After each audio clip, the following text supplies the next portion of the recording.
College, Oxford, gave his name to the transposition of sounds of words as in town drain for down train?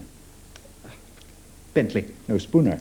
Which British Conservative politician was responsible for the 1944 Education Act? Butler. Correct. In 1876, which American colonel led his troops to defeat at the Battle of the Little Bighorn? Custer. Correct.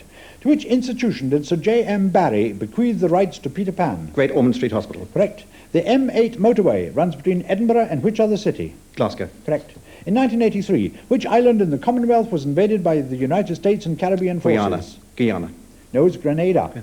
A cast of which Rodin sculpture was erected in Victoria Tower Gardens in London in 1913? The Burghers of Calais. Correct. In his book Thus Spake Zarathustra, which German philosopher developed the idea of the Superman? Nietzsche. Correct. In meteorology, what does a hygrometer measure?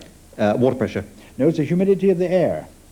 The village of Grantchester, immortalised by Rupert Brooke, is in which English county? Cambridgeshire. Correct. Which Republican candidate did Jimmy Carter defeat in the presidential election of November 1976?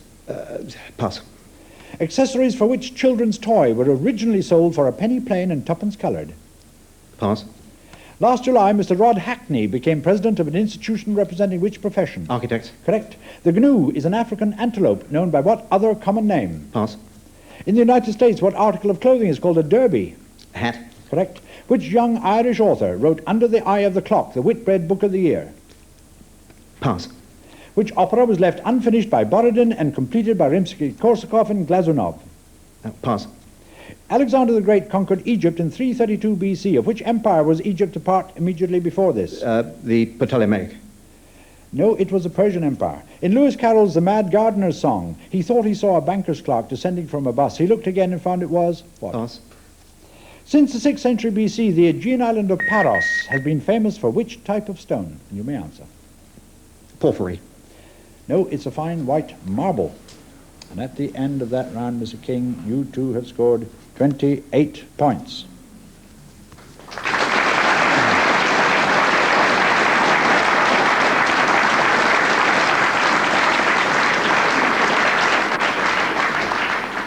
But there were half a dozen passes.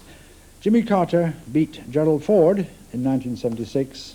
The accessories for a children's toy originally sold for a penny plain and twopence coloured. It was for toy theatres. The gnu is better known as the Wildebeest. The young Irish author who wrote Under the Eye of the Clock, the Whitbread Book of the Year, is Christy Nolan. The opera left unfinished by Borodin and completed by Rimsky-Korsakov and Glazunov is Prince Igor. And in Lewis Carroll's The Mad Gardener's Song, he thought he saw a banker's clerk descending from a bus. He looked again and found it was a hippopotamus. Mr. King, thank you very much.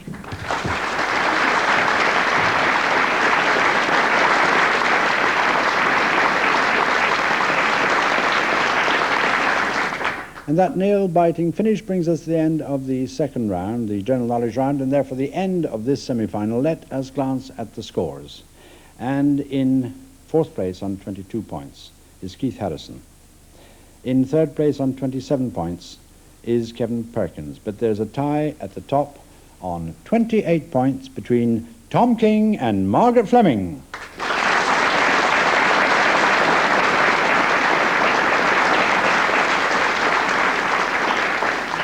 Now, as regular viewers of Mastermind are well aware, if there is a tie, then the number of passes are taken into consideration. And I can tell you that Tom King had 7 passes and Margaret Fleming had 2 passes. And so I declare that the winner of this week's semi-final, our third finalist, is Margaret Fleming from Belfast.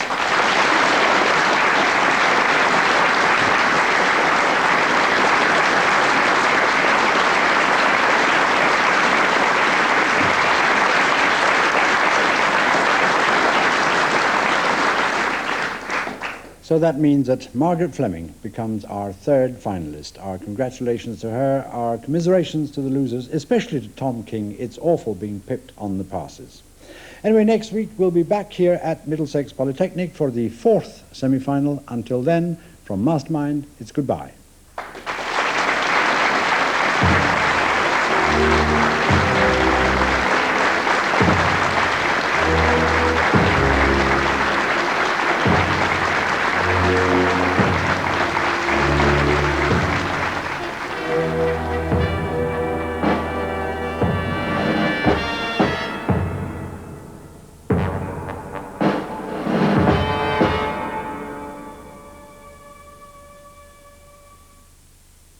On BBC Two in a minute, Rory Bremner, proving that imitation is the sincerest form of ridicule. Crimewatch UK this month includes a reconstruction of a robbery committed in broad daylight at Bowood House, a stately home in Wiltshire. That's in half an hour, here on BBC1. The 9 o'clock news from the BBC with Martyn Lewis and Andrew Harvey.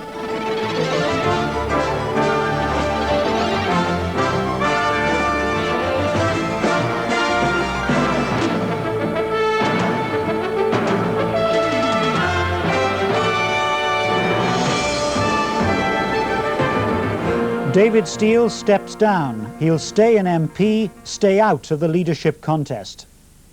The English Channel reopens for business. The seamen call off all secondary picketing. America and the Soviet Union sort out a problem that threatened to mar the summit. Radio Moscow praises Philby, the double agent who betrayed Britain. And dish of the day, the TV newcomers bidding to buy up British soccer.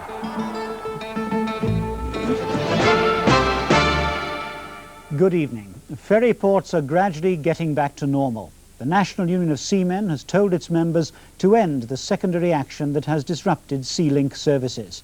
But the action against P&O at Dover will continue. The chairman of Sea-Link, James Sherwood, had given his workforce a deadline of midnight tomorrow to return to work. He blamed P&O for the continuation of the dispute. If P&O lose, they deserve to, he said. The Seamen's leader, Sam McCluskey, said his union's decision to end secondary action wasn't a climb down. The NUS would continue to wage a commercial war against P&O. Some seamen had started to return to their ships this afternoon, even before tomorrow's deadline. But as their action faded, another sharp challenge to P&O began as the Sea-Link chairman met the seamen and then announced he would bring in a new ship to Dover to compete against P&O. And he publicly attacked the P&O chairman. I believe that the attitude of Sir Geoffrey Sterling and P&O has been totally unsatisfactory, and that if P&O is going to lose as a result of their behavior, they deserve to lose. The strike, he said, had cost his company $3 million. I can only say that it's our intention to recover that £3 million out of the hide of P&O if we possibly can. Jim Sherwood is welcome to his opinions. He has a business to run, and I think we'll let him get on with running his business.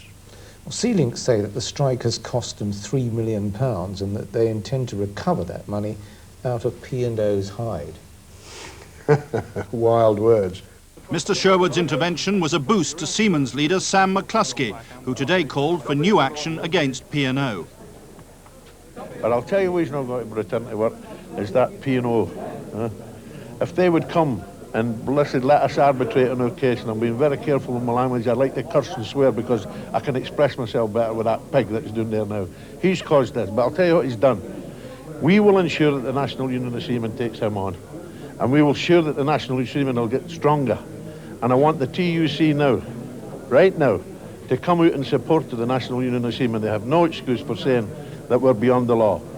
But tonight, with the TUC backing the Seamen's call, P&O was unmoved by the pincer attack from the Union and Sea-Link. It'll bring back a third ship tomorrow and insists that over 5,000 seamen have applied for jobs. Tonight, the port of Dover is open again after the lorry drivers called off their blockade. Members of the National Union of Seamen there were starting to return to work even before their executive gave them the order. The reopening of cross-channel ferry services after the end of the lorry blockades at Dover and Calais came hard on the heels of the NUS decision to end all secondary picketing. For the sacked P&O seamen at Dover, a double blow. Are you disappointed that they've called off all secondary picketing? In a way, I am, yeah. But it's not going to make any difference to our cause because we're going to stay out anyway. It was inevitable, wasn't it, really?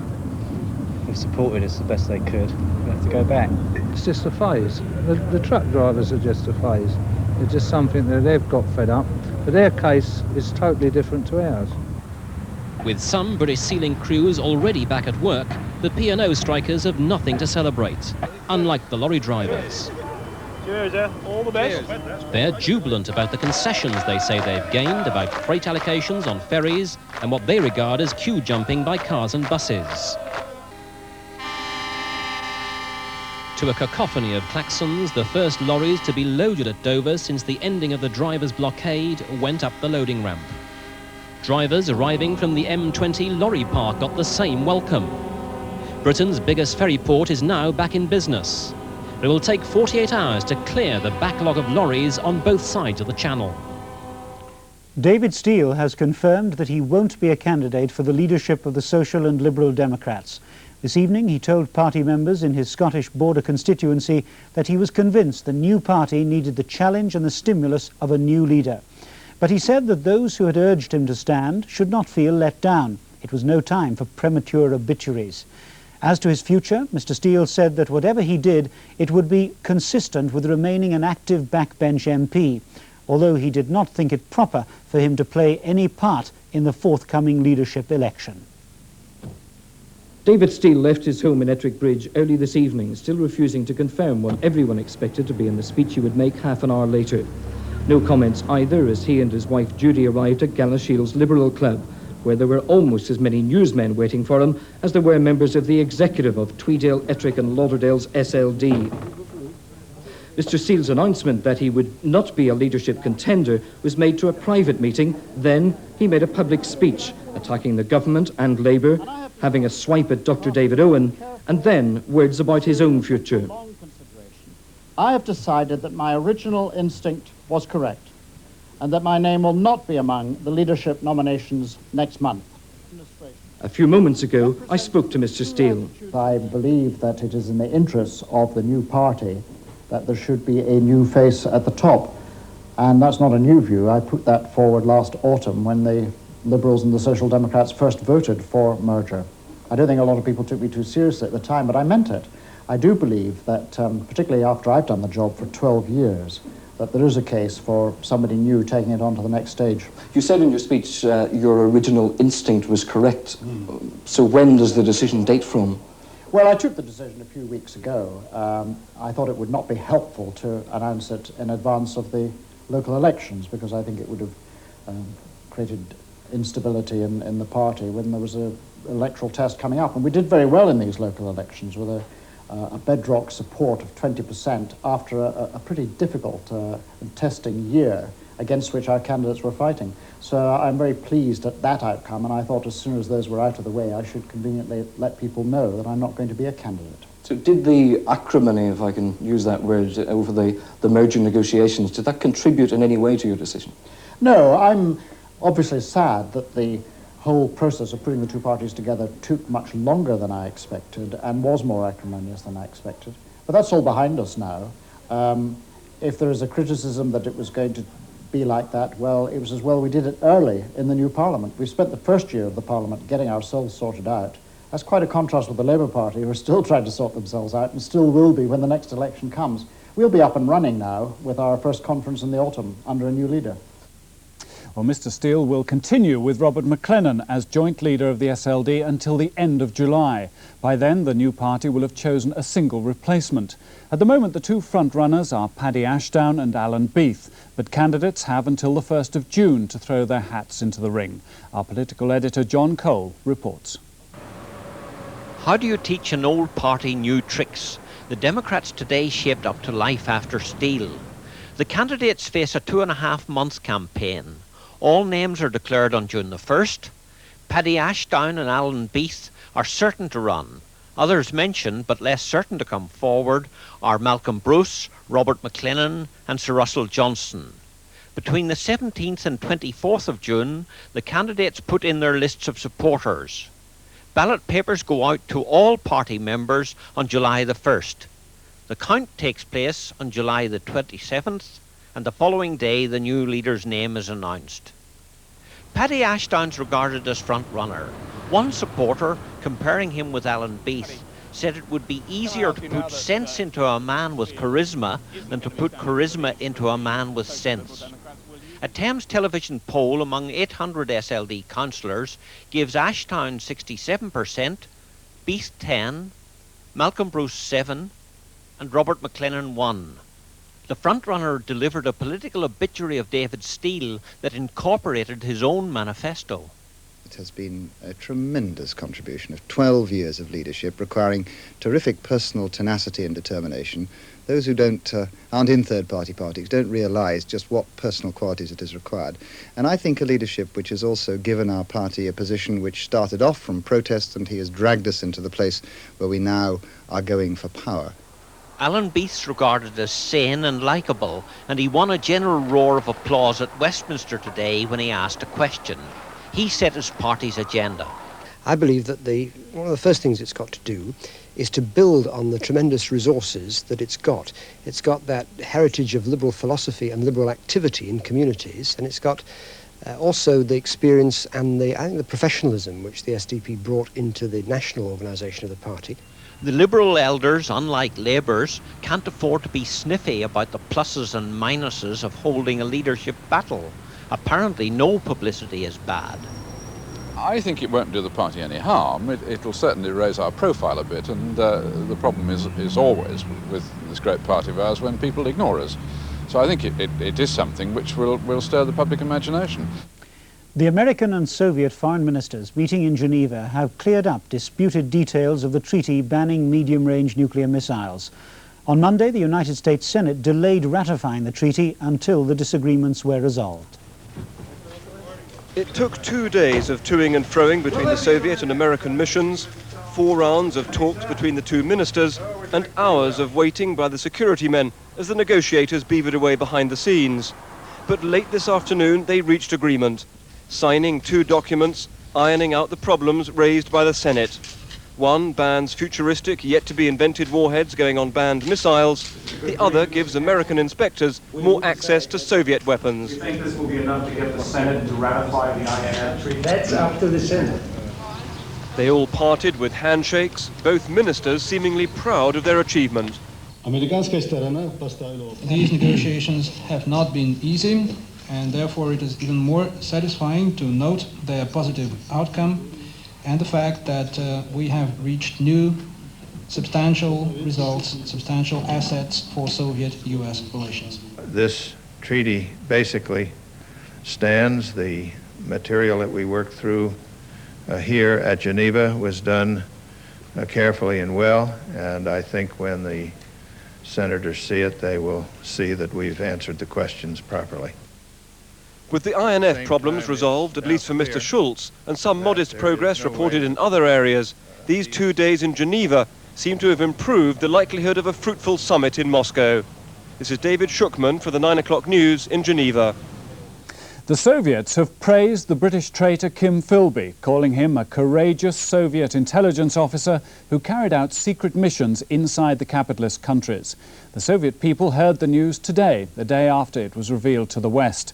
It's now known Philby died of a stroke on Tuesday night. His son, John Philby, has left London for Moscow, where the funeral will be held in the next few days. Philby was little known in the Soviet Union. He appeared on Soviet television for the first time only last autumn, with his 4th Russian-born wife. But the official announcement of his death tonight left no doubt of his importance to the Kremlin. The Soviet news agency TASS talked of the heroic work of the veteran Soviet intelligence agent and the long years of secret war. A recent television program showed his book-lined study in a spacious Moscow apartment. He enjoyed a subscription to the Times and imported Scotch whisky, courtesy of his KGB status. The man who interviewed him then offered this Soviet obituary tonight. He wasn't officially the hero of the Soviet Union, but he got the highest awards, and I think he deserved this.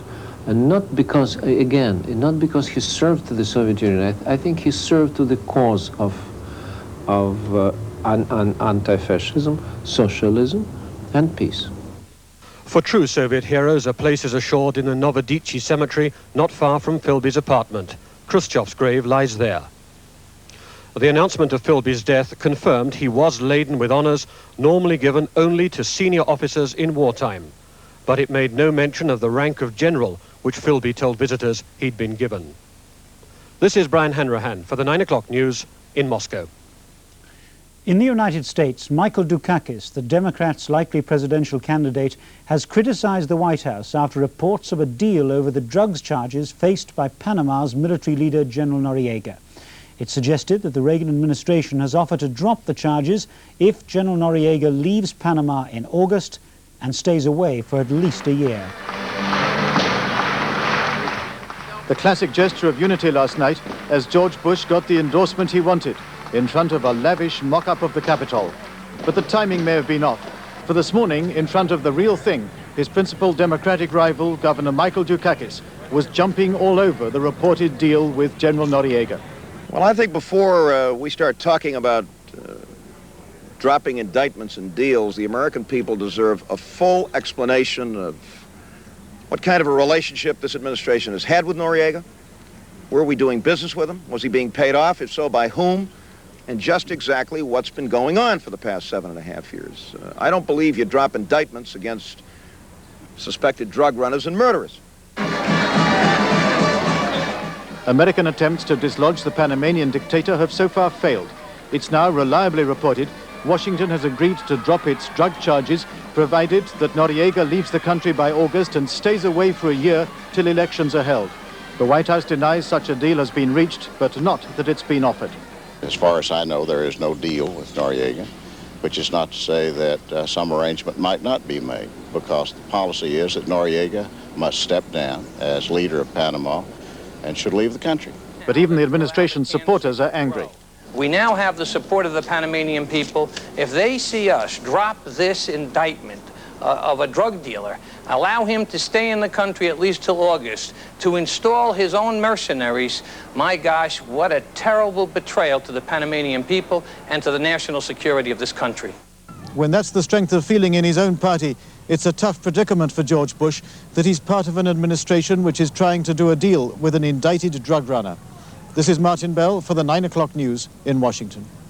General Noriega has just said there will be no deal with the Americans while they maintain what he calls their aggression against Panama. The government's plans to allow schools to opt out of local authority control have suffered a setback in the House of Lords. Peers passed an amendment saying that a majority of all parents at a particular school needed to vote in favour of opting out, not just a majority of those actually voting. The government now has to decide whether to put the original clause back when the bill returns to the Commons. The Scottish Secretary Malcolm Rifkind has urged the country's Conservatives at their annual conference to become the radical party of Scotland. Mr Rifkind was trying to boost the confidence of party members after their poor showing in the general election last year and in the local elections last week. It can be lonely for Conservatives in Scotland. Perth was one of just 10 out of over 70 constituencies to elect a Tory MP at the last election. Last week's local elections were an even bigger blow. Scottish Conservatives now control just 3 out of over 50 district councils.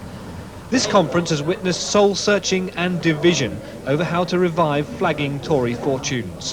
One group says only devolution will show Tories care about Scotland. I am tired of this party losing elections. I am heartily sick of seeing this party in the 2nd or 3rd place in Scotland. I am asking you today to put some trust in the people of Scotland. But in a vote, the devolutionists were roundly defeated. The conference, though, hasn't gone all the leadership's way. The recent social security changes earned scathing criticism. It seems to me that this reduction in housing benefit, doesn't matter the reasons, is in fact not only unjust, but as far as I'm personally concerned, it's immoral. Yet others say more Thatcherism is the only way to turn Scotland Tory. The leadership sympathises, but is cautious. The recipe is to do what you believe in. And insofar as Thatcherism is good for Scotland, it will happen. If it was not relevant for Scotland, I would not wish to advocate it. So, despite warnings of the relentless decline of Scottish Toryism, the leadership's message is more privatisation and home ownership will turn Scotland Tory. Relatives of the 3 members of the IRA who were killed in Gibraltar have asked the Irish Prime Minister Charles Haughey to consider taking Britain to the European Court of Human Rights.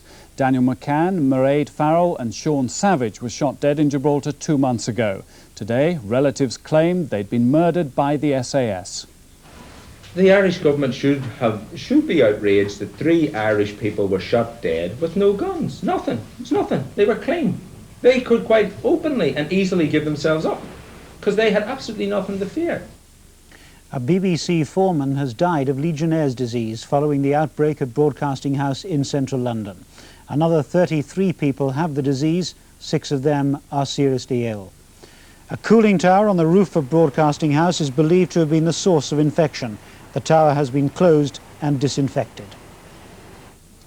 The former world snooker champion Clive Ferguson has been fined £10,000 for drug abuse and suspended for 2 tournaments. Drug tests at the British Open showed he had cocaine in his body. Some in the sport say today's penalties let him off lightly. Alex Higgins' manager Howard Creegor called the governing body's decision absolutely disgusting. Thorburn has been waiting for his sentence since defeat by Steve Davis in the World Championships last month. His High Court injunction had postponed the original hearing and enabled him to collect almost £30,000 as losing semi-finalist. Now he knows. He's been banned from 2 Grand Prix tournaments, had 2 ranking points deducted and been fined £10,000, only just over half the maximum possible. The sentence will cost Thorburn in money and ranking points for next season, but otherwise it's certainly a more lenient verdict than expected. Alex Higgins was fined £12,000 and banned from 5 tournaments on the same charge of bringing the game into disrepute. The drugs policy can only work if its conditions are followed through. So I would have to say, much as I like Clive Thorburn as an individual, that he appears to have broken the rules and not paid the full penalty. Thorburn scored a maximum 147 break during the World Championships in 1983. Today, he got far from the maximum. A new company is bidding to take over televising of football in Britain. The company, British Satellite Broadcasting, which plans to start operations next year, has put forward a multi-million-pound deal to the football authorities. The club chairman seemed keen to take up the offer, which could have major implications for the appearance of football on the BBC and ITV. Sport on television is facing major changes. There's been a history of friction between football and television, and the British Satellite Broadcasting Company found the club chairman a receptive audience as they outlined their proposals. Football would receive £200 million over the next decade. But BSB won't start broadcasting for another year, and to watch it, viewers will have to buy a dish costing about £200. So, for the foreseeable future, both the BBC and ITV would be allowed to show football, although the new channel will certainly broadcast more. BSB plan to broadcast 5 hours of sport every night of the week. Football would be the main sport, but there are plans to show other events such as boxing. Extra money could be raised by making people pay as they view. At certain times, the signal would be restricted to those homes paying an extra charge. But the BBC and ITV have both said they won't do a deal with the satellite broadcasters. So, unless there's a compromise, there'll be a blackout of football on television next season. We in football have to face the 2 television companies and say, well, are we constantly going to be in your pocket because we're not prepared to take the chance that you may, for a limited time, decide not to show our product? A blackout would affect sponsorship deals for the big clubs in particular, but the chairman seemed determined that that would be a price worth paying for what they see as the long-term benefits to the game. The Lord Mayor of York has been in Switzerland for a second day, telling the country's chocolate makers to keep their hands off Rowntree and out of his city. Suchard's chairman politely heard Councillor Malcolm Heppel's blunt message today before the Lord Mayor went on to lead his delegation in spreading a little sweetness amongst all the bitterness. Madame, you know after 8? But as the York bid to save Rowntree from the clutches of either Suchard or their rivals Nestlé continued, it had one young Swiss at least deciding to turn his back on the whole business. And tonight's main news again. David Steele told his constituents tonight he wouldn't be standing as leader of the new Social and Liberal Democrats. But he also told them, I have no intention of being sidelined. Ferry ports are getting back to normal after the Seamen's Union called off secondary action and lorry drivers ended their blockade. That's the 9 o'clock news tonight. Good night.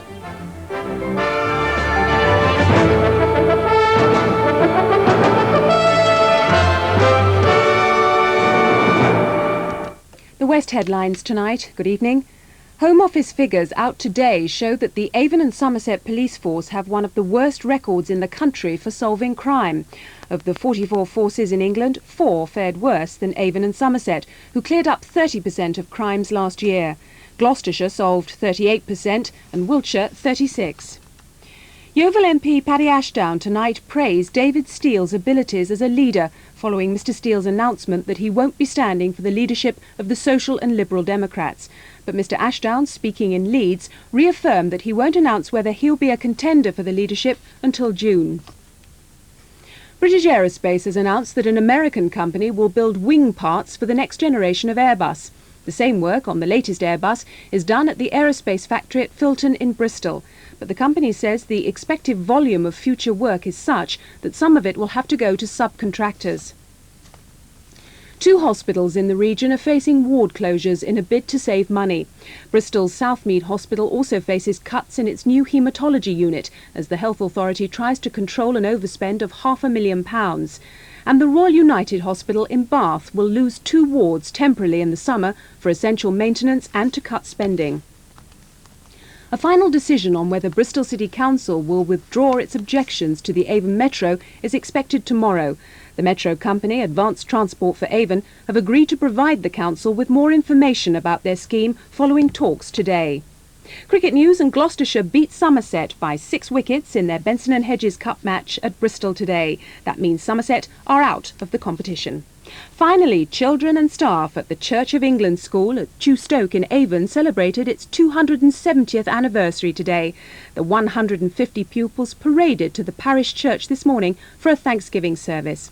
Those are the headlines from us tonight. We'll be back in the morning as usual in breakfast time beginning at 7 o'clock.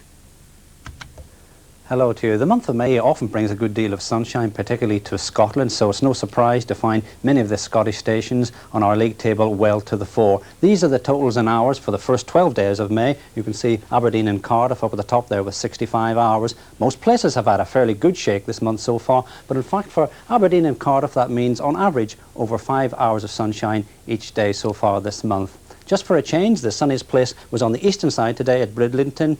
They had 11.8 hours of sunshine. The coldest place for the 3rd day running, Fair Isle, only 9 degrees Celsius. Now we understand why they need those jumpers.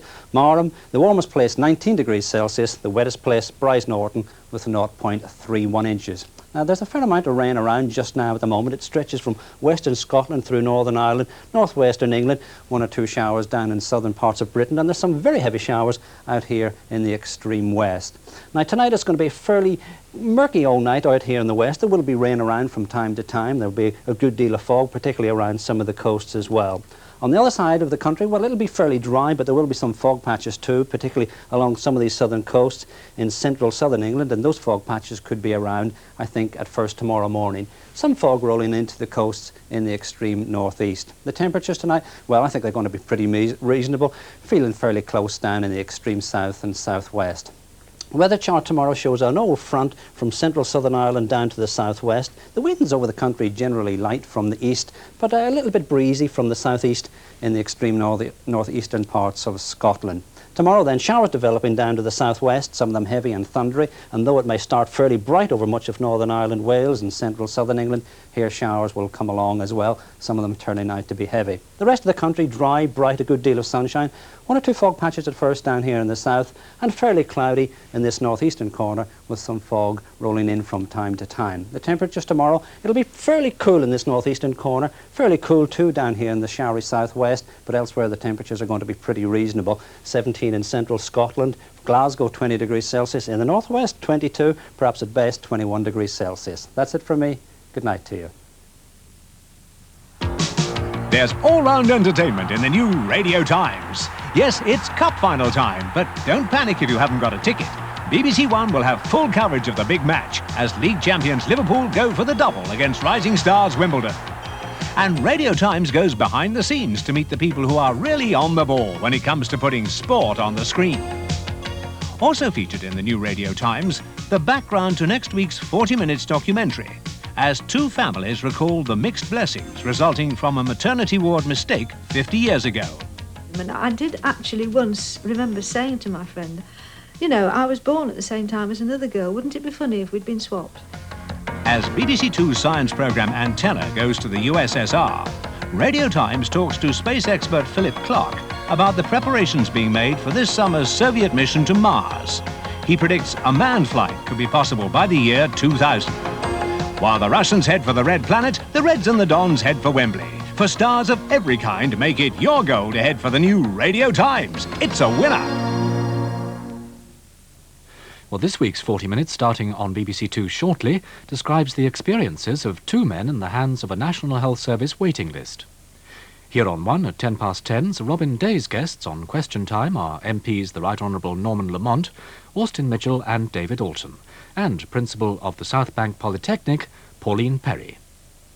First, Crimewatch UK.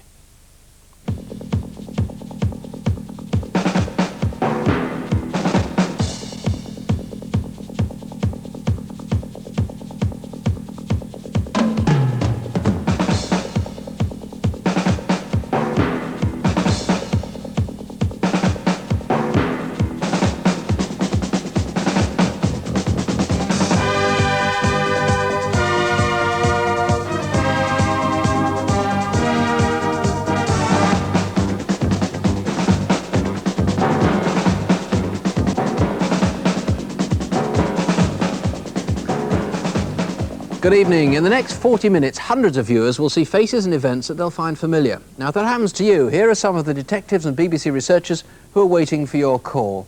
Here's the number, and here, after the shortest of maternity leaves, is Sue Cook. Welcome back. Thank you. And the programme I missed seems to have been one of the most eventful ones, but more about that later. For tonight, we've reconstructed a small-time break-in which turned into attempted murder of a police officer, an audacious jewel theft from a stately home, and the skillful medical reconstruction which may help you identify a murder victim found in a London street. And we have an Aladdin's cave full of furniture and bric-a-brac. Perhaps some of it is yours. We start with a small-time burglary in the west of Wales, a burglary that very nearly resulted in someone being killed. In the reconstruction you're about to see, several of the witnesses have relived their experiences in the hope that you'll remember some of the incidents that led up to the crime. The events took place a month ago. In fact, our film begins on the evening after last month's Crimewatch. It's Friday, April the 15th, just outside Carmarthen in Dyfed.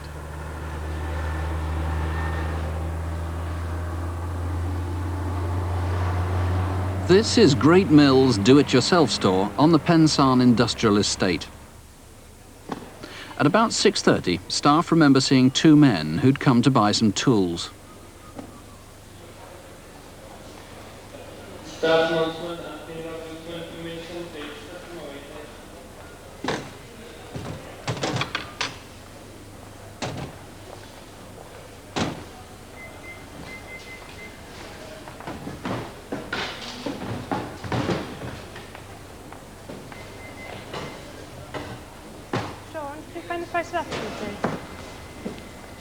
£2.99.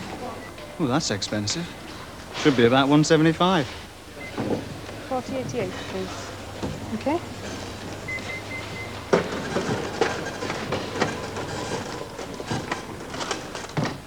It's now about 45 minutes later, 30 miles down the A40 in Haverfordwest.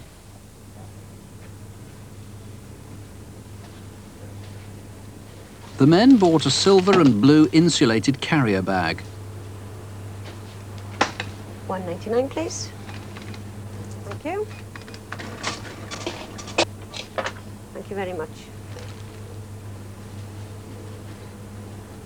Police in Haverfordwest need to hear from anyone who saw those men that night. It's now 3 a.m. In Prospect Place, just off the main A40, a driver saw a reddish car that had been parked awkwardly.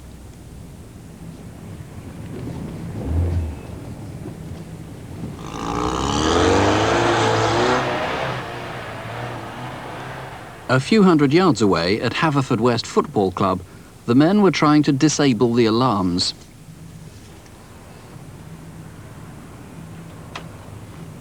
Having prepared the football club for a break-in, the men then moved up the hill to the rugby club, where again they tampered with the alarms.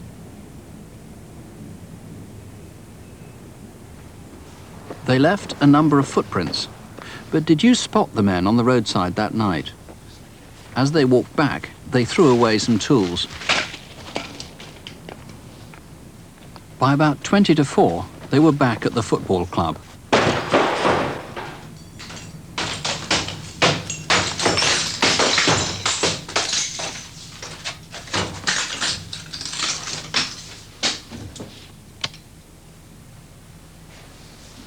Unknown to the men, they triggered an alarm.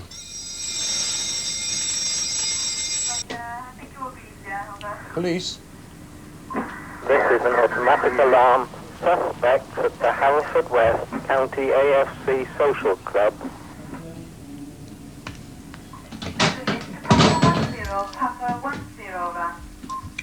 Control 869-0117. 1011 alarm at Haverfordwest Football Club.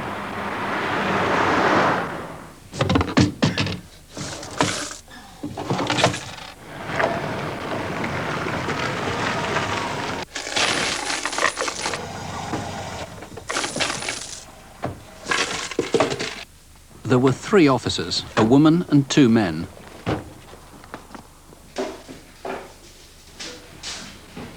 There's still someone in there. You stay round the front. I'll go round the back. At this point, an audible alarm went off.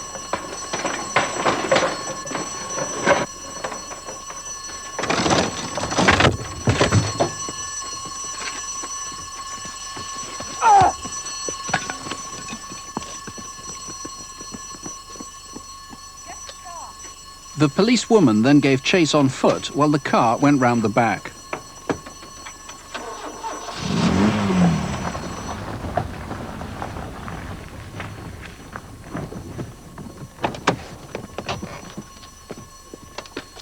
What happened, mate? Go on, come on, hold it. Alison! Nigel's been hit! Feel my head. Quick, get him to the car. Come on, Nigel.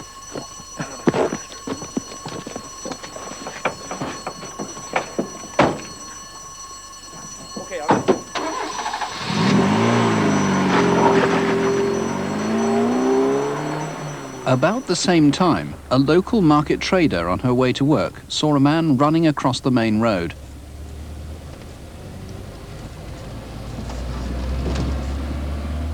Just after she turned onto the main A40, a red car pulled out past her at speed.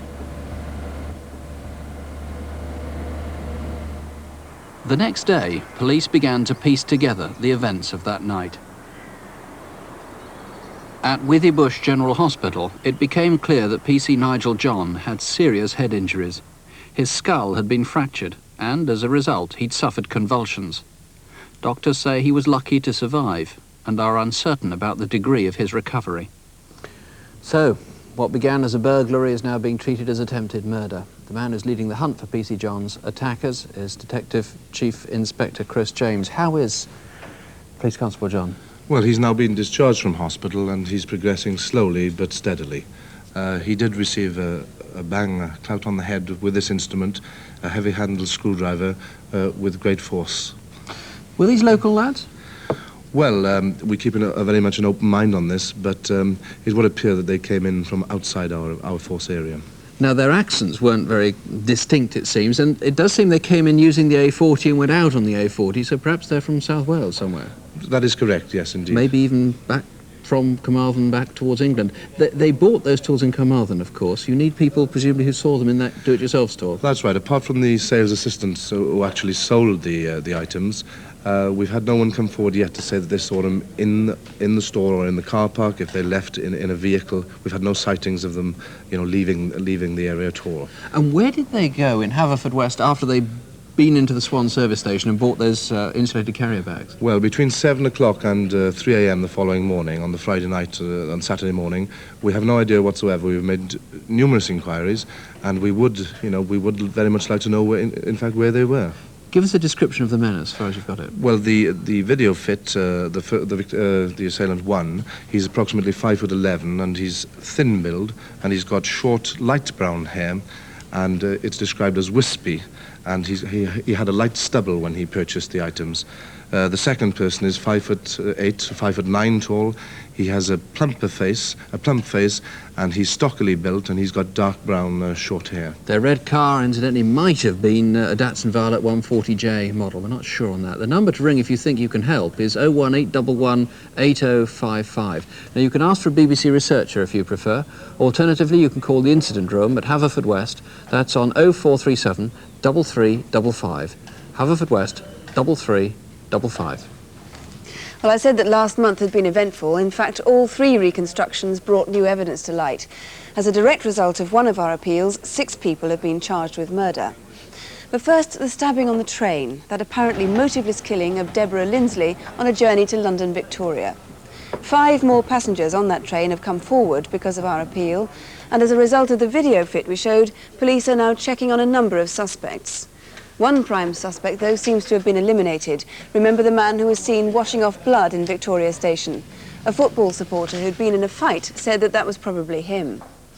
Another viewer reported seeing a knife and some clothing in a park. Several items have been retrieved by the police, although we don't yet know if they are connected with Deborah's death. The phone lines almost melted with calls about the armed robbery in Millwall in East London. If you remember, the wife of a security guard was held hostage, and under threat that she'd be killed, her husband did as he was told. The robbers, in the end, took almost £750,000. Now, there was a crucial development while we were still on the air with Crimewatch. A viewer led police to the white van that was used in the raid. In fact, it had been parked outside his house. Several callers thought they recognised the Crimewatch video fit, and a number of underworld figures have offered information. Presumably, they're attracted by the huge reward in this case. The investigation is progressing, we're told, rapidly. And who could forget those 2 indomitable ladies from Conholt Park on the Wiltshire-Hampshire border? Early on the morning of March the 26th, Miss Mills, the housekeeper, was woken by noises downstairs. Miss Gaskell, wake up, we've got intruders. Heavens, where's my dressing gown? Well, the thieves got away with £30,000 worth of antiques and valuables. As a result of the programme, a number of names have been offered, and we hope we can give you some more news on that soon. Now to Incident Desk. In London, the murder of a security guard. And in Kent, the theft of 6 arcade machines. Here's Superintendent David Hatcher. First, that little boy who disappeared at 6:30 yesterday evening. 6-year-old Jason Clear had gone into the public toilets at the quayside at Itchenor near Chichester. He's not been seen since. The sea, air and land search has failed to show any sign of him. Now, Jason is 3 foot 6 inches tall with mousy coloured hair and brown eyes. He was wearing a red jumper, green shorts and dark navy Wellington boots. He had a sticking plaster on one knee. If you've seen him, or if you were on Itchenor quayside yesterday evening between 5 and 7:30 p.m, please call us now, or you can call the incident room on 0243 784433. That's Chichester 784433. Remember last month we asked you to help us with an arson attack near Exeter? Clive Biddulph was the new landlord at the Gisson's restaurant, and early on Tuesday the 1st of March there was an arson attack at the premises in which Mr. Biddulph died in the fire. Well, thanks to your calls we've been able to close one line of inquiry and open a new one. We now need to trace a Datsun Bluebird car. We've only got half the registration though, FYM. And we also need to trace people who were at the Gissons the night before the fire, February the 29th. One caller asked specifically about the date of the fire. We'd particularly like them to call again. Now an attempted robbery that tragically turned into a murder. Stanley Curtis had only been working for Securicor for 5 months. He'd been unemployed for over a year and was very glad to be back at work. At 12:30 on Wednesday the 20th of April, he and another guard were making a routine collection from the Midland Bank in Tottenham Court Road in London. A man approached them and without warning shot Mr. Curtis at point-blank range. The other guard bravely refused to give up the money and the gunman left empty-handed. He's described as white, 6 feet tall, approximately 30 years old, heavily built, with dark stubble and dark hair. He was wearing motorcycle gear, had a nylon courier-type bag over his shoulder and was carrying a red crash helmet. The assailant escaped on a motorbike which had been parked nearby in Beaumont Place, just next to the bank. This is the route he took as far as we've been able to track it. He headed down Huntley Street and Capper Street and abandoned the bike in Mortimer Street opposite the dental hospital. Where he went from here, though, remains a mystery. Witnesses who saw the bike being dumped in that street remember seeing a man who locked himself out of his red Austin Maestro car. He's not connected with the crime, but we're anxious to trace him in case he can add any information. But back to that bike, it's a Honda VT 500E and was stolen from the City of London on the 27th of January. When it was found, number plates, like these, were on it. They're fairly unusual aluminium type with stick-on figures. If you work in a shop that sells these and made this one up, you could help solve a murder. Thieves hit the jackpot when they stole a lorry from Ramsgate in Kent, as inside were arcade machines like these worth £25,000.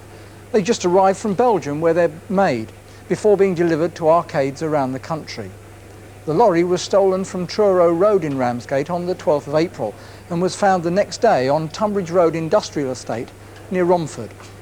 In all, 6 machines were stolen. 5 of them were like this crane type, though 4 of them had good luck signs written here. One of these gold run machines was also stolen. It's worth about £9,000 and there are only 13 like it in the country. So keep your eyes peeled and your money to yourself.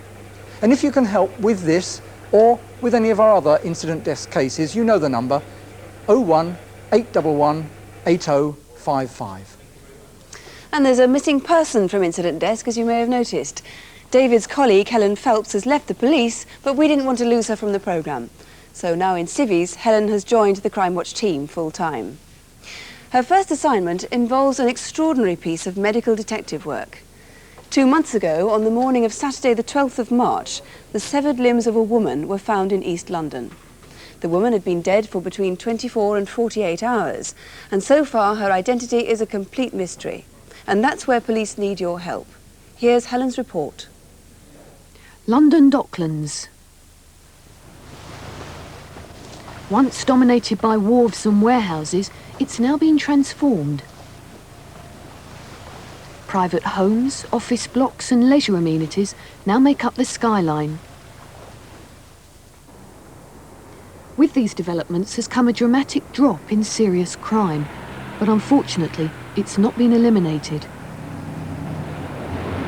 This is the East India Dock Road, the A13, a main road through the area and always very busy. Just off this road is this house. It's a women's refuge and it provides sanctuary for women in fear or in danger, so we won't be given the building's exact location. Sometime between 6:30 p.m. on Friday the 11th of March and the early morning of Saturday the 12th of March, someone approached the front of the refuge, climbed the steps and went up to the dustbins. Whoever it was left some neatly wrapped black plastic packages by the bins.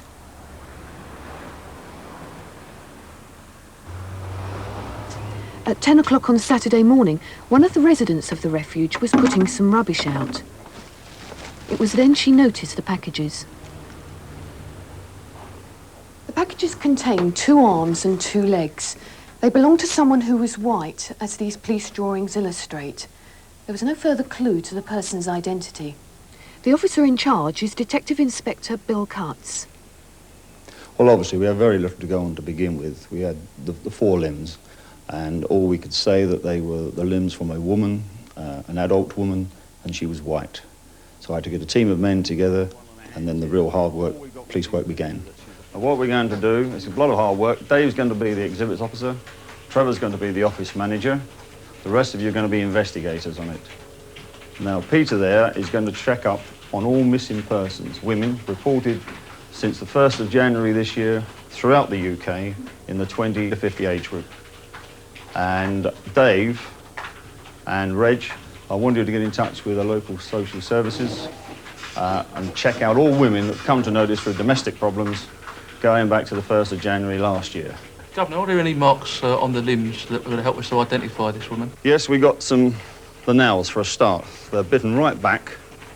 Suggested a woman living on her nerves, very nervous. They're ever so short and obviously may have suffered prior to the incident. A lot of worry on her mind. On the big toe, red nail varnish, no trace of it on the fingernails. The wrist appears to be some scar in there. We're not sure what that is. We're going to have to rely on the forensic lads and the pathologists, and we haven't got much more than that. Whilst the police were continuing to check the files of missing persons, already there was a picture emerging of the victim, and there were more clues to come. A crucial part of the investigation was a forensic examination of the limbs. This was conducted by Dr. Vanessis, a Home Office pathologist. We felt initially that it was from a fairly young person, and subsequently we were of the firm opinion that she was a lady of late 20s, early 30s age group. From the size of the limbs, she must have been a fairly well-built young woman, and we felt she was at least 10 stone, possibly up to 11 stone in weight. We have estimated her height, and we worked it out to be about 5 feet 7.5 inches, give or take an inch either way. Were there any indications, Doctor, she wore jewellery? The strongest indication was an indentation of the middle finger of her right hand, which indicated that there had been a ring there. Did she have any distinguishing features? The most interesting thing was a number of scars on the left wrist and forearm, which were typical of someone who had attempted suicide by cutting their wrists in the past. What about the legs? The interesting thing about the legs was that the left leg in particular was slightly longer than the right leg, although she would not have had a noticeable limp.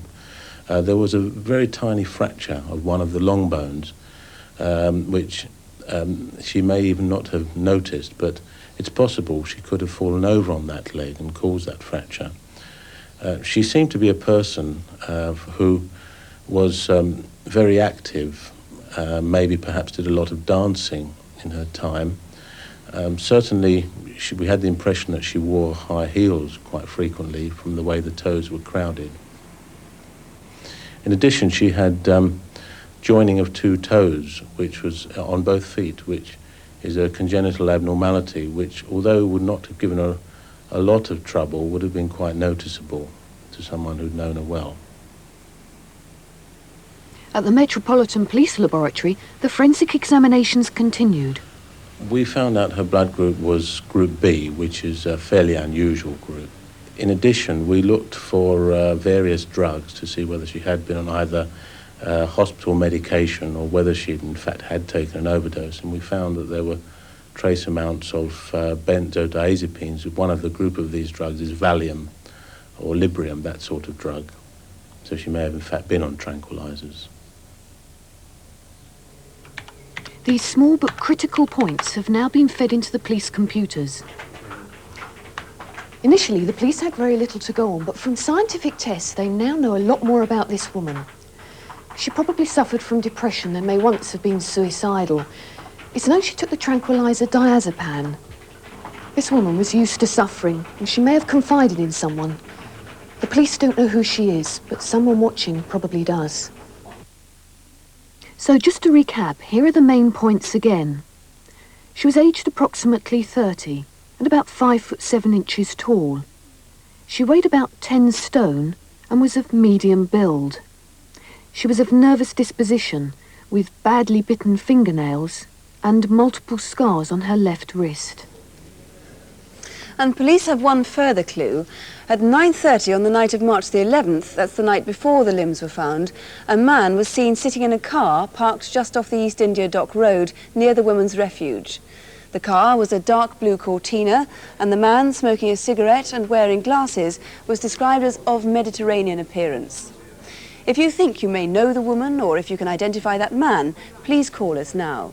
You can talk to the detective in charge, or if you prefer, a BBC researcher.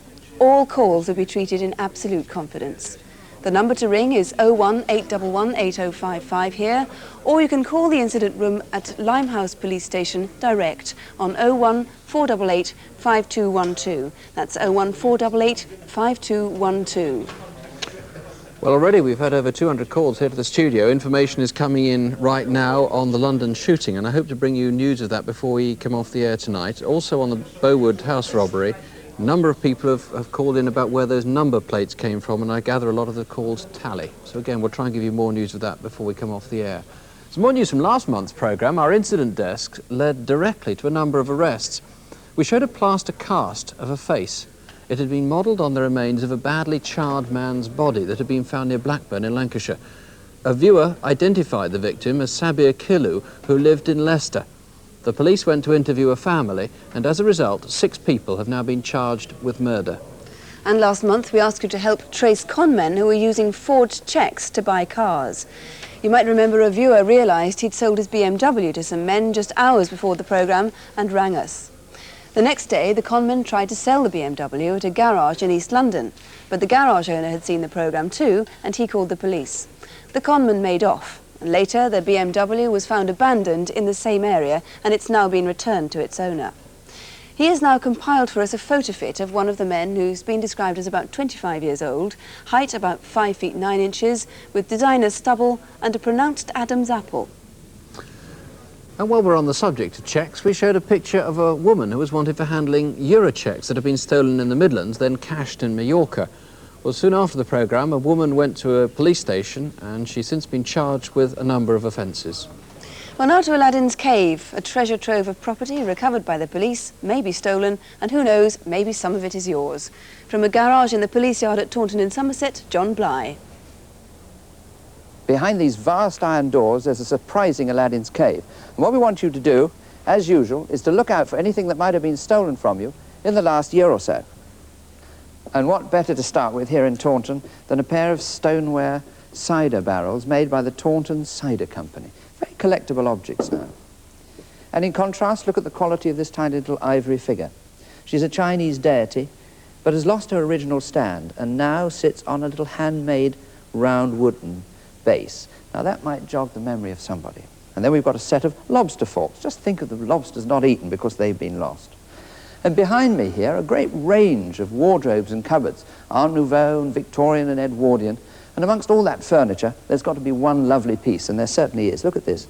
This is a 3-panel front carved oak coffer in the 17th century style. This one, beautiful quality that it is, was probably made about 1880. Made, I bet, by someone's grandfather. Now, amongst all the wood and furniture, we've got some brass. We have bells and bellows and warming pans. But look at these. I wonder what they are. They're a wonderful colour underneath, and they've been made into something quite recently by the addition of these brackets. I bet somebody will ring in and tell me. At least I hope they do. And now to the written word. What a wonderful way to learn history. In the book here, produced in 1784. That was the year the Prince of Wales was 21. We don't know who this is because we don't have any writing in it, no name at all. But we do in this common prayer book, where we have Roy Luton, Christmas 1923, and this little book of church services belonged to Mary Sharp from Bridgewater in 1871 when she was aged 10 years old. Now it says here, good trunk, circa 1820, William IV. Well, I'm sorry, you can have one but not the other. You can't have both. This is William IV, all right, 1830, and what a good trunk it is. Look at this, we've got secret compartments here. Presumably you put love letters in there, and then here you had the paper in which you could write them. Isn't that wonderful? Now, on to some sad damage now. And I say sad damage because it certainly is. However, it might help us identify this jug and basin, because this damage, on both sides, I guarantee was done some long time ago, and it might jog someone's memory. So too is this here, this great chunk out of this rather lovely globe on the Victorian oil lamp. And finally, for this section, look here. There's a wonderful pair of Doulton vases, one of which has been so badly smashed as to put a hole in the middle. Nevertheless, somebody has actually tried to fix it with some adhesive, hence those brown stains. So we might turn it to an advantage yet. And now we've got a collection, or I suppose a chime of clocks. But what I really want to show you to end with is this marvellous Victorian piano, this walnut case with all the tracery along the front, retaining the original material, these fantastic cabriole legs. Unfortunately, it's a wooden frame piano, so it needs a bit of a tune. But I hope that that will strike a chord with somebody. Well, if it does, if there's anything there you recognise as being stolen within the last few months, do call us 01811 8055 or call the Bridgewater Police. That's 0278 458 161. Bridgewater 458 161. Well, I'd like to ask you now to remember what you were doing on the May bank holiday weekend. That was just the weekend before last. If you visited one of England's stately homes, Bowood House near Chippenham in Wiltshire, you might be able to help police find £150,000 worth of unique pieces of jewellery belonging to the Earl of Shelburne's historic family collection, and the thieves who took it as well that weekend. Our reconstruction begins in Wiltshire at Bowood House itself. Bowood House has been the home of the Earl of Shelburne's family since 1750. Now they open the house to visitors to keep the estate together. Bowood had been open to the public only 4 weeks when the robbery happened.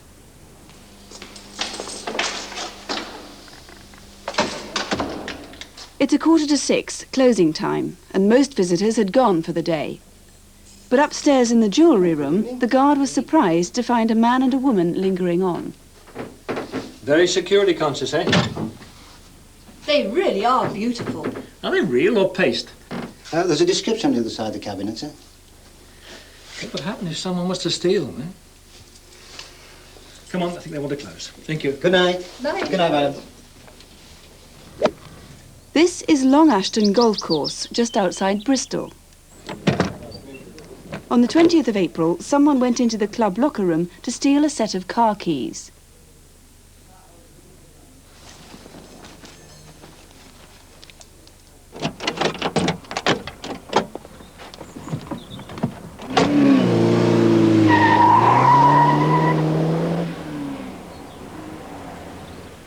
These false plates were fixed onto the stolen MG Montego. They'd been bought the same day from a shop 10 miles away in Avonmouth. On the A342, the main Chippenham to Devizes road, is one of the entrances to the Bowood estate. This gate is only unlocked when the rhododendron gardens are on show in May. Just 3 days before the robbery, the gardens were being prepared for the opening that weekend. This gardener remembers a blue Montego. Morning. Go on, sir. Is it open yet? Not till the weekend. Thank you. Hello. This was the gate the robbers were to use for their getaway. The Montego was seen again on the morning of the robbery, Friday the 29th of April. It was the bank holiday weekend. Just up the road from the rhododendron gardens is this lane. At 10:30 that morning, a farm worker noticed 2 men standing at the boot of a blue Montego. A red BMW was parked just in front of it. 15 minutes later, another witness saw the BMW there, but now it was on its own. A woman was waiting in it. At about the same time, the Montego was again on the Bowood estate. This farm worker saw it heading for Bowood House. Meanwhile, at the main entrance, a woman seemed to be signalling, perhaps to a taxi that was seen leaving at that time. Minutes later, she was with this man at the ticket office. 2 adult, please. 540, please. 540, please. Have you got any change? It's not a 40p. No. That's right, I've got something. Thank you. The cashier remembers the woman kept her face turned away. Shortly after that, nearer the house, a steward saw them at a bench. Good morning. Morning. Isn't she feeling well? He noticed she behaved rather oddly. She's a bit faint. Okay. Thank you very much. They must have stopped only for a minute, as by 11:10 they were inside the house. Upstairs, the curator, Kate Fielden, was preparing for the day. I thought I'd probably have time to clean a showcase which was looking a bit dusty before the first visitors arrived. And I was suddenly aware of a couple. I noticed that they went straight up the stairs, which is a bit surprising because people normally walk around the first floor first. One floor up and behind the heavy door, the thieves were out of earshot.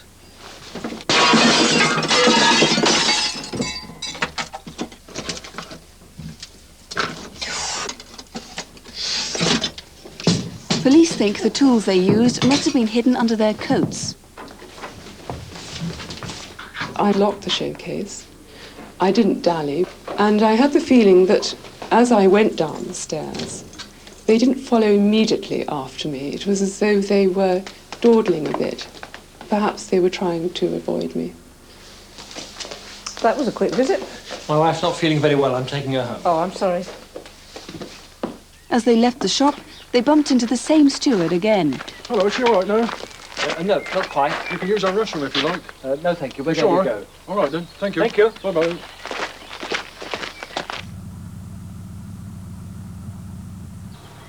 The Montego was seen flashing its lights, presumably a signal. And minutes later, the couple was seen leaving the grounds in it.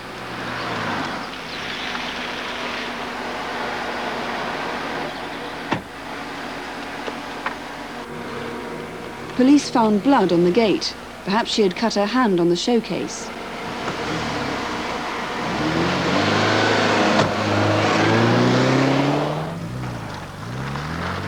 They abandoned the Montego in the lay-by and must have left in the red BMW. That was found a week later in this car park in Melksham, 8 miles away. So, Mr. Legg, what exactly did they steal? Well, these are well-documented, unique items that have been stolen from Bowood House. One is Admiral Lord Keith's chelling, which is a diamond ornament in the form of a brooch. And the second one is a Sultan's medal from 1801, a gold star with a moon design in the middle. And a watch. And this is the watch, yes. All these three items are well-documented, they're unique, and so they're going to be difficult to sell if they're unique? They will be difficult to sell. Any person who actually is offered these items will know where they come from. So they may be broken down, which would be sad. Yes. We have video fits of the couple. What descriptions do you have of them? This is the first person who was actually seen, not on the day itself, but some days prior, acting suspiciously. She's described as 32 years, 5'9", black hair cut in the fringe, styled at the rear. She's got fresh complexion and she's a slim build, and she's said to have a refined home counties accent. And the man? And the man, this is the man who was again seen with her on the day. He's 50 years, 5'10", proportionate build, thick dark hair, clean shaven with sharp features, said to be tanned, wearing thin-framed horn-rimmed spectacles and a grey-green peaked cap. And I gather you have a suspicion that the woman on the actual day of the robbery might have been in fact a man. Yes, on the day, the female, who we think may well be a man, was spoken to by a member of the staff and replied in a gruff voice, and we've good reason to believe that could well be a man. Right. Now, they fitted false number plates to the red BMW. We've brought replicas of them in here. Yes, these are false plates. In fact, this number has not been issued, and we would like any person who recognised having made up number plates with this number to contact us. And also, anybody who remembers selling these tools, which they managed to smuggle in under their coats, quite ambitious in itself. Yes. Does anybody recognise those tools? All these tools were left at the scene. They're new tools, and we'd like to know from any person who's actually sold these tools to anybody. Right, thank you very much. And if you can help in any of those ways, or if you've seen any of the jewellery, ring us here on the usual number, 01811 8055, or you can call the Devizes Incident Room direct on 0380 77311. That's 0380, the code for Devizes, 77311. Now to Photo Call, TV's version of the Rogues Gallery, with some exceptionally sharp pictures from security cameras. David Hatcher.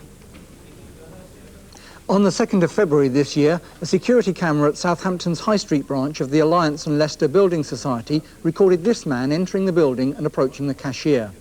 After threatening her with a gun, he eventually left with nearly £600. Have a closer look at him. He's described as being between 30 and 40 years of age, 5'6" to 5'9" tall, and having a tanned complexion. If you know who he is, please call us. Maybe you recognise these two men. In March last year, they opened an antique shop in Scarborough. Then in February, they vanished after bouncing £6,000 worth of cheques. The one in glasses called himself John Peters, and the other Michael Peters. They always had this small Yorkshire Terrier with them. It was called Butch, or Boo Boo. John Peters, the younger and shorter of the two, wears tinted glasses. The other, Michael, is about 41, 6 foot 2 inches tall with dark brown hair with slight grey streaks. He has a pronounced squint. Look at them together again. Perhaps they've set up a shop near you. Next, we need your help to identify 2 gunmen who terrified customers and staff by firing a gun through a security screen. It happened on the 8th of April at a branch of Barclays Bank in southwest London. The gunman and his accomplice demanded cash from 2 of the tills, filling a holdall with over £6,000 before making their getaway in a black BMW which had been stolen nearly 2 months before. Take a close look at them. The gunman is described as being 5 foot 9 inches tall and about 35 years old, with black hair and a dark moustache. The other man is also 5 foot 9 and aged about 30. Someone must recognise them.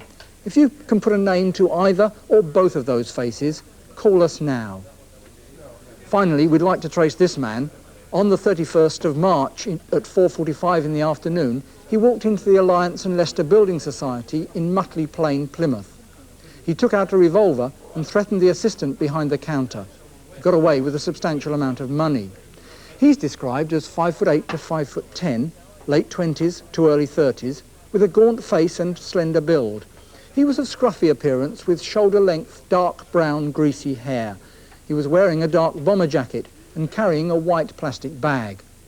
Give us a ring if you recognise him or any of our other photo call faces. If you do know any of those faces or their whereabouts, here's the number 01811 8055. That's 01811 8055. And I see we've had some very useful calls on a number of our cases, including on the East London woman. Quite a number of people have actually come up with names for that lady, so some of the leads are very hopeful. More news on that. It's been a busy night, in fact, tonight. The lines are open until midnight, though, so keep trying if you haven't been able to get through yet. And you'll find a list of the local police numbers on CFAX, page 186, if you have that. And you can write to us, of course, at Crimewatch UK, BBC Television, London W12 8QT. Sorry we haven't been able to give you the more definite news I thought we would, but we'll be back with Crimewatch Update at 11:10, and we'll have more news on Open Air tomorrow at 12:05. Obviously it takes everyone's involvement to conquer crime, young and old, rich and poor. In fact, crime tends to hit the poor even harder than the rich, and the young more frequently than the old. So if you can help crack it, do join the hundreds who are calling in right now. Whatever happens, don't have nightmares, do sleep well. Good night. Good night.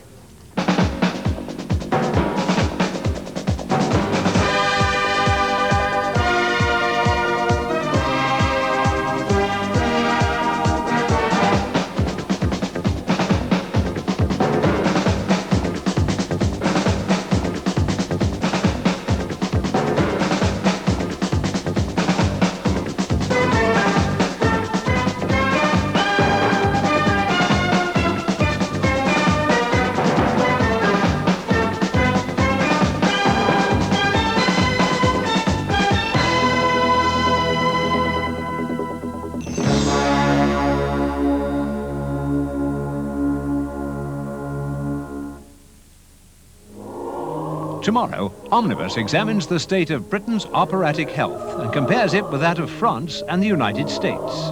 I want to get rid of this image that we only are establishment and only are rich, because it is not true. When it was true, I would not be here. And nothing against the rich, but I need opera lovers to come here. There is one constant and growing problem facing international opera houses, and that is that more and more great cities of the world, and sometimes quite small cities of the world, can afford to have an opera house and have got the funds to attract great artists to perform there. The answer to that is partly to try to give oneself an ensemble for at least part of the year that will do work of great quality without having to get out of an aeroplane to do it. A Poisoned Chalice, Omnibus, tomorrow evening at 10:20 on BBC1. On BBC Two now, 4 young lady saxophonists who make up the fairest sax. And at 10:50, Newsnight has a live interview with David Steele, following tonight's announcement that he is to stand down, and we'll also be talking to the 2 leading contenders for leadership of the new merged party, Paddy Ashdown and Alan Beath. Here on BBC One, Question Time with Sir Robin Day.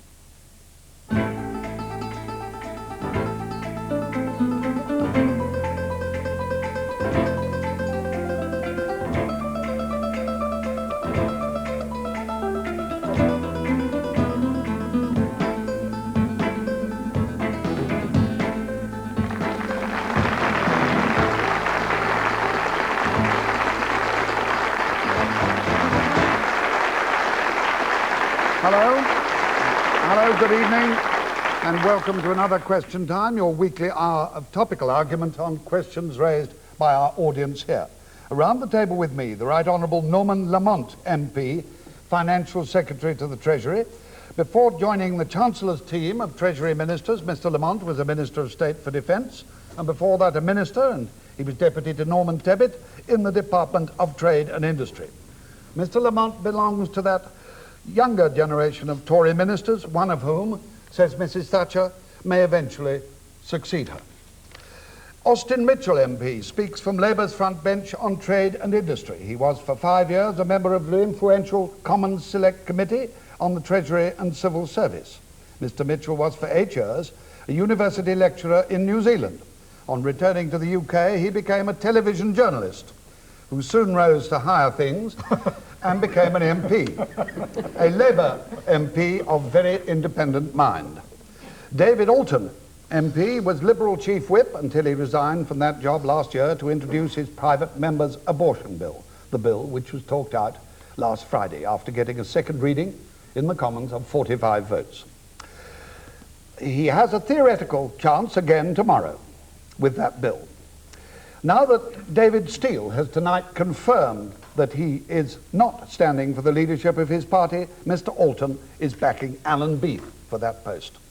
Mrs Pauline Perry is director of London's South Bank Polytechnic. She is the first and only woman director of a British polytechnic. She was a civil servant in the Department of Education for 17 years as one of Her Majesty's inspectors of schools, and she rose to become Chief Inspector of Higher Education and Teacher Training. Earlier, she had been a teacher and university lecturer in Canada, the United States, and the UK. Mrs Perry says she has strong, very strong political views, but that they don't coincide with the views of any one political party. There we are, and here we go, and our first questioner is Mrs Christine Jackman, who is a teacher. Mrs Jackman. I'd like to ask the panel what they think of today's amendment by the Lords on the Education Bill, really opting out of schools. Well, that is an amendment which the Lords have carried against the government, isn't it? And it says that the vote of parents to opt out has got to be an absolute majority of all the parents in the school, and not just the parents which turn up to the meeting. That's, if I read the Bishop's amendment correctly, is it? Yes. Yes, Mrs Perry, what do you think? You know more about this than anybody else. Well, I don't know about that. I mean, what the bill is about is getting parents to take a say in education, and I'm sure there are lots of parents here who have very strong views about education. I think it's a very odd amendment. After all, there is no way that we could insist that everyone votes on anything at any one time, and to insist that all the parents join in seems to me to be a very strange thing. I don't believe that parents themselves are sufficiently anti their schools to do anything which would offend their teachers. And the difficulty, I think, is very often going to be that the teachers will have very strong views themselves and will influence the parents. That is my perception of what has already begun to happen.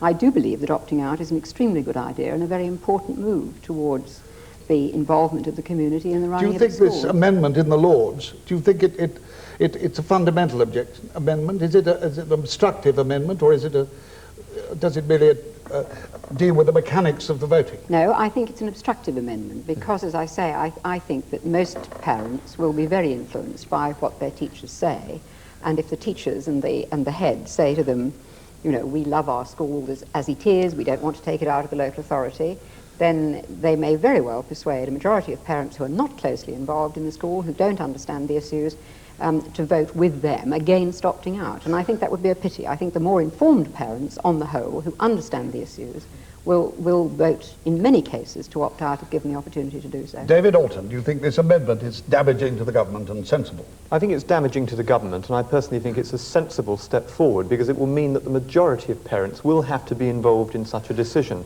And if the status quo is to be changed and the many benefits which have been gained from the 1944 Education Act are to be so overturned by this very radical new idea, and I'm not opposed to the idea of parental involvement. Far from it. I want to see more parental involvement, and I certainly want to see a lifting of standards. But I'm not certain that the way to do that is a tiny minority of parents coming along to a meeting at the back of a classroom one night, and perhaps just 20 or 30 of them being able to decide the future of the whole of that school. So I think it is sensible to have a majority of parents. Of course, the Education Bill goes on now to look at things like academic freedom, to look at the position of the Polytechnics, to look at standards and all these other issues. And I hope that what's happened tonight in the House of Lords won't prejudice some of the other things in the bill, and it won't prevent the Lords from changing some of the other things which people do also have legitimate concerns about. Austin Mitchell, do you welcome this action by the House of Lords? Well, anything that's damaging to the government is sensible by definition. But I've always thought of the House of Lords as the geriatric ward of the Constitution. It's good to know there's life after death, because I think this is a sensible decision. I'd heard that the Tories had got the peers programmed, that they got them all on computer, and they were fetching them in from the country, from their estates, and there were aged figures wandering around Parliament Square asking where the House of Lords is for their first visit. And this shows it isn't actually working. It's a sensible decision, because the danger with opting out, which is wrong, I think, is that a minority are going to be able to take it over, like they can take over certain branches of certain political parties, which shall be nameless. And I think that's dangerous. Or trade unions. Or trade unions, or any organisation. A minority taking over and seizing the school effectively for their purposes, because they're enthusiastic and committed and the majority aren't actively involved, is always a danger.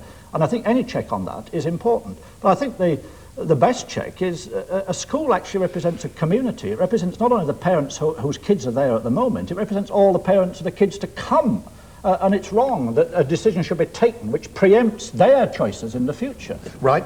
Norman Lamont, what's the government going to do about this? Well, I think the government has obviously got to reflect on what the House of Lords has said. Austin Mitchell tends to dismiss the House of Lords. Perhaps it's the most effective opposition we've got. It isn't quite as simple as Austin Mitchell and David Alton has said, this process of opting out. It's rather more complicated than that. You have to have a resolution of the governors, 2 meetings by them, then a meeting of the parents. There's an elaborate series of hoops that have to be gone through before you have the vote. But I would say this, that at the end of the day, on something as important as this, surely a lot of parents are going to turn up, and it says something about the school if they don't.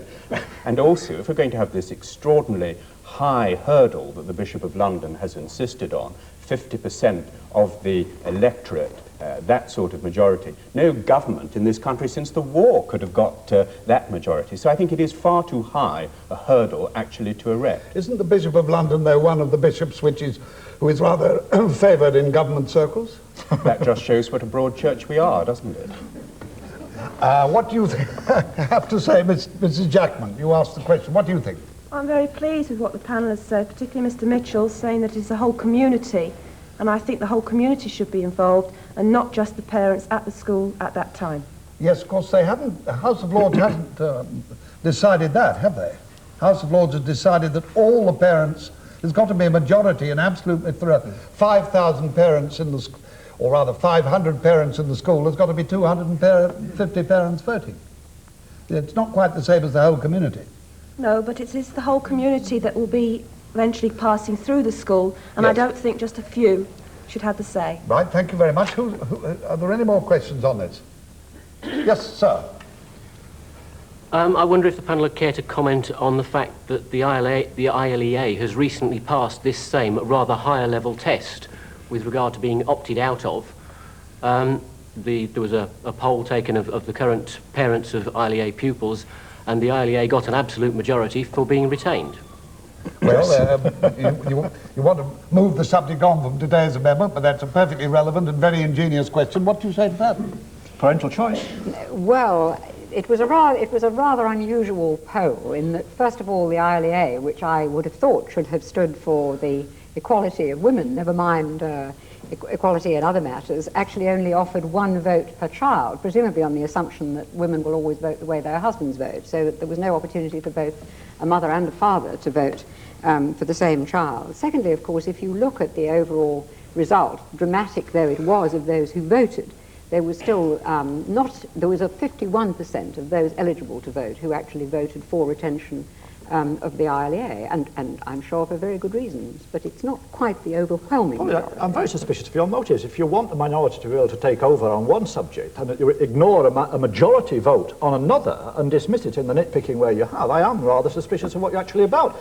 Here we have a government which says consult the parents, let people decide, let's give power back to the people actually speak out in favour of keeping Ilya, and that's ignored. Did you hear Mrs. Ferry say that it wasn't actually a very clean majority because they didn't allow women a vote? She's questioning. They didn't allow two parents. Yes, didn't allow two parents. Every child is a one parent.